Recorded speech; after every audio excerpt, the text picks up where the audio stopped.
Welcome to Today with Kay. I'm your host, Kayla Ward, and this season we're going to be discussing some of the most interesting topics of today. Now, what is the culture? Who makes the culture? And how does that impact our next generation? I'm going to be sitting down with some of the most interesting people in news, media, and entertainment. From TV personalities, radio producers, advertising executives, social media influencers, and getting their take on some of the most controversial topics of the culture. Now, this one's going to be different. What you're thinking, I'm saying. What you're wondering, I'm asking. You never know what I'm going to say on Today with Kay. We would like to welcome today Ron Thompson. Good morning, Ron. How are you? I'm extraordinary. Thank you for having me. Yes, of course. Thank you so much. So, you want to introduce yourself for us? My name is Ron Thompson. I'm the program director for 3 radio stations in Washington, D.C. And I'm glad that you could be here with us. I specifically wanted to interview you because you've been in the industry so long. So how long have you been with Radio 1? Probably around 30 years now. 30 years. Okay. So you know a thing or two or three for sure. So with your time at Radio 1, what do you think is the most important thing that you feel you've learned about the culture when it comes to Black people of color in America? That's a great question. Things have changed over the years. Mm-hmm. Cities changed, the culture's changed. What we were used to doing, we no longer do. Right. Just society has changed, and society changing, our culture has changed. Okay. So there's quite a bit. It's a tough answer. Tough answer. Well, tough question. The way that culture has changed, obviously, with the times, but do you believe that it's changed for the better? Oh yes, absolutely. Okay. I think we are getting better. I think people like yourself, I've watched your growth, and I'm positive that we're actually moving in the right direction. There's always going to be parts of our culture that are not going to do as well. And what parts are those?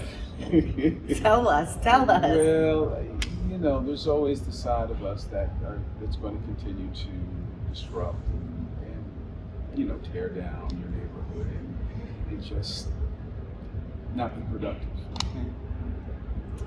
Well, a part of that would be certain genres of music, certain censorship has changed. So what is your view on how censorship has changed? Because when I was a kid, you couldn't say the B word, the S word, any of these things on TV, on radio. And now you pretty much can say anything and everything. So how do you feel? Has censorship changed for the better or the worse?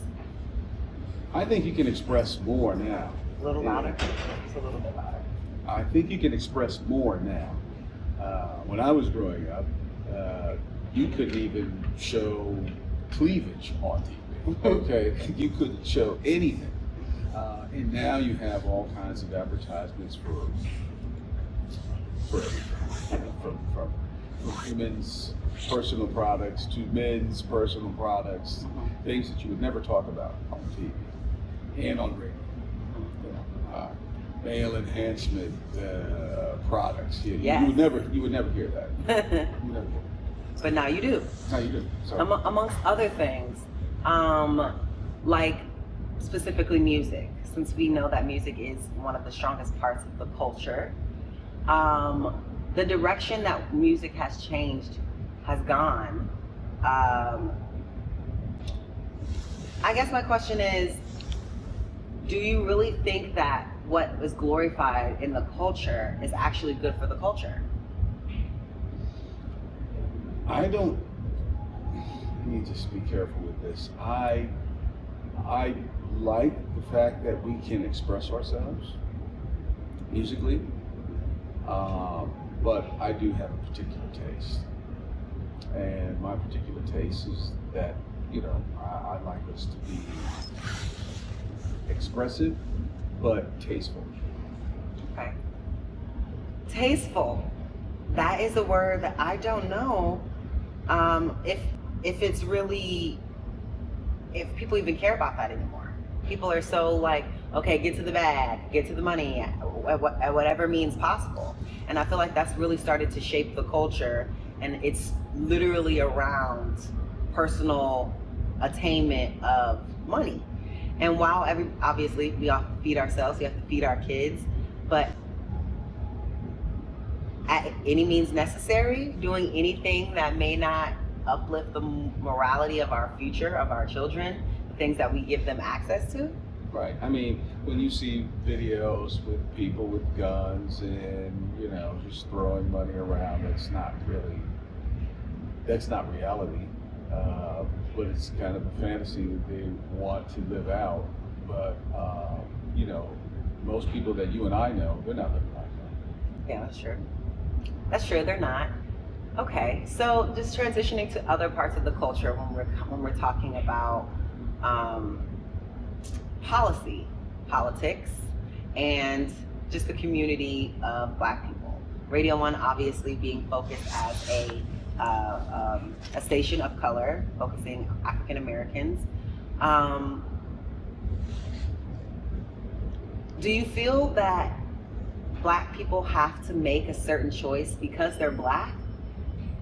Just the way that we feel that what we say is it should be country over party. So is it race over policy? I think you have to be careful, but policy is important. So you have to look at the policy, and is it correct? If it's correct, you can make a decision. Now, we're not always going to agree. Sure. And I see that up and down all ages of our race. You know, I see some of our younger folks agree with a more liberal stance. Some of the older folks in our culture, they're more conservative. But I think we ought to remain progressive at all times. Okay, so does progressive mean though race over policy? Because I feel like, especially in certain areas of the country, Black people and people of color are pressured to follow certain candidates based on their political entertainment of what I think is pandering to the culture, to public services, things of that nature. I think you have to look at the choices. Okay. You have to look at the choices, and when you look at the choices, of the choices, which one absolutely is the one that's best for the culture and your people? Yes. Right, but like we just spoke about before, the culture is now run by people that are most certainly not caring about the community, most certainly not impressing positivity amongst our children and the youth. You know, the majority of the things that are making money, that are making highlights in the culture are drama and dysfunctional based in a way. So if we're following the culture, how does that really, isn't that a little contradictory? You know what I mean? Because that directly is opposite to our policy that we want for our community. You know what I mean? What we want for our community. So how do you rectify that? We have people in our culture that are absolutely doing the right thing. Mm-hmm. They're going to school, they're getting educated, they're in politics, they're in government, they are trying to make a difference. And we need more of those people. We need more of those people. We know there are going to be people that are not part of that solution. Okay. So, you know, we just have to minimize that. But are those people that aren't a part of the solution, aren't they the most prevalent people in the culture, like your Cardi B's and your Meg Thee Stallions, and is that not? That's the people who a lot of the people in the culture are looking up to, who they're really literally taking on their lyrics and using that for their life. But those ideals exactly are opposite to what we really want for the culture, for what we really want for our children, for policy in the community. So how do you rectify that? Which side are you on? You can't make change unless you're in the political arena. You can't make change. But why not? Why can't you make change if you're not in policy? Can't you just be a public figure and make change? You can. Hold on. Listen, I just don't understand. I spoke with someone when I got here in regards to doing an interview, and now you guys are telling me that I can't do it. Like I don't get it. Good afternoon, everyone. It's your host, Kay, and I'm here to break down what's just happened on today's episode. So as you guys saw, our interview was rudely interrupted after I received confirmation from the hotel during my check-in that I was going to be able to conduct an interview at the hotel.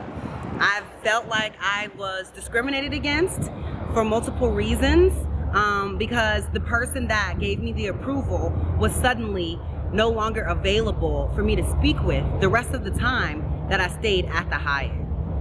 To speak on the Hyatt as well, the phones did not work. You had to use your cellular device to call the front desk. The phones in the room did not work. So there was a lot of different issues that I had with my stay, but being rudely interrupted in the middle of my interview just tops the cake. But we're gonna stay with it. I'm still gonna give you guys a great show. As you see right now, I am outside of my editor's office, and we're just trying to figure out how we can give you guys the best show possible, despite the issues that we had at the Hyatt in downtown Washington, D.C. So I appreciate you guys so much for watching, and there's the next episode. The rest of the content is gonna be amazing. My next show, I'm really gonna get into talking about a lot of these microaggressions that happen to people of color all across America and the world. And how they really interrupt such greatness, and it's just something that has to be done, and that's the reason that I'm really doing this show, to talk about a lot of the different things that may be snubbed or that may not be acceptable in traditional media. While some may say it's outlandish, some may say it pushes the boundary, I say it's a healthy place to start the conversation with what's real, what's authentic, and not sugarcoating things. So that's why I'm here today, to let you know exactly what's gone on with this episode. We were interrupted and told that we could no longer film at the Hyatt. The person that gave us the authorization was suddenly unavailable the rest of my entire trip for me to speak with, to confirm that she gave me that information when I checked in. A part of me feels like they thought that I was on some, regular, going to be doing an interview on Instagram on my phone. They didn't understand that I take this very seriously, and I did have a full crew, a production assistant, lighting, and everything else. And so in my personal belief, I think that I was discriminated against because of that, and them seeing what I wanted to do. But they assumed because I was a Black woman that whatever I was requesting was maybe not going to be that big of a deal. But once they saw what I was doing and how professional it looked and how amazing it looked, then it was about me needing some type of authorization from corporate and all this extra stuff to simply conduct an interview at the hotel that I was staying in. A hotel that was less than 20% occupied, a hotel where the phone lines were cut off and shut off, I'm guessing, to save money, or that they could no longer afford. So you have to use your actual cellular device to make any calls to the hotel while you're in your room, whether it's for extra towels, whether it is for anything else that you may need. So that's just my experience. That's what happened with this episode. And I'm really thankful to my editor for being able to, put together the footage in order to still give you guys a good show. It's going up from here, you guys. This experience is telling me that I'm doing everything right. Because when people are trying to stop you from greatness, it's because they know it's great and they see what's inside of you. And so that just gives me confirmation that this experience and this journey is going to be amazing. And so I look forward to many more episodes of this 6-episode pilot series. Today with Kay is here and ready.